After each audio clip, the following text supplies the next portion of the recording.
Ange Postecoglou is on the road to trouble if he's going to get embroiled in public spats with supporters. After Tottenham's uninspired 1-0 defeat at Bournemouth, Big Ange marched across to the away fans section and confronted a group of supporters because he didn't like what was being said.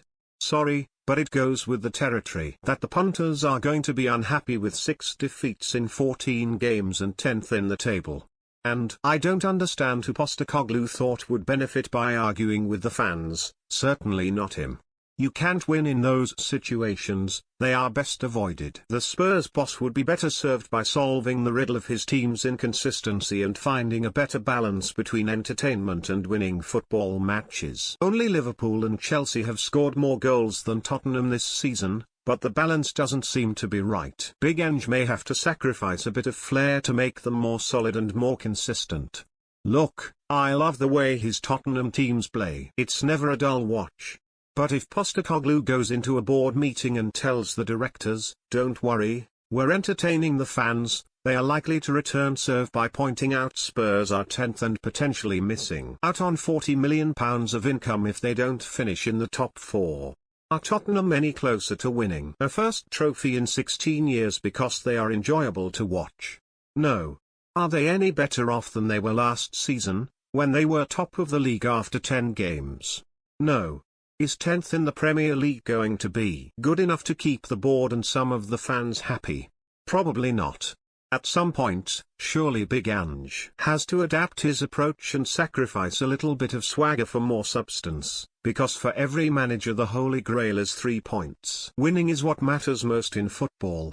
Russell Martin has stuck to his principles at Southampton, and where has it got him? Bottom of the league, tanked 5-1 at home by Chelsea. I doubt if Saints fans went home saying how pretty the football had been. Postecoglou has more to lose than to gain by being stubborn and standing by his pledge to entertain the supporters. Spurs were 1-0 down at the break against Bournemouth on Thursday night. The game was getting away from them, and yet he didn't make any changes at the break.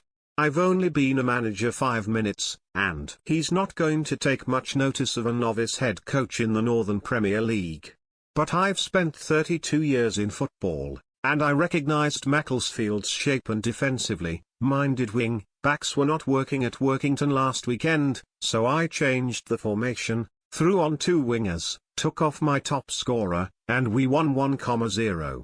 I understand that Spurs fans are enjoying their football again after the less expansive styles of Jose Mourinho and Antonio Conte, but where is the enjoyment of losing at home to Ipswich? Where is the merit of losing at Brighton and Crystal Palace, or drawing at home to Fulham? That kind of inconsistency is not going to get you in the top 4. I don't understand why Big Ange won't modify his approach, and arguing with fans is only going to make it worse.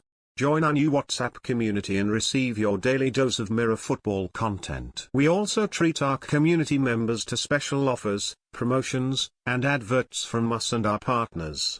If you don't like our community, you can check out any time you like. If you're curious, you can read our privacy notice.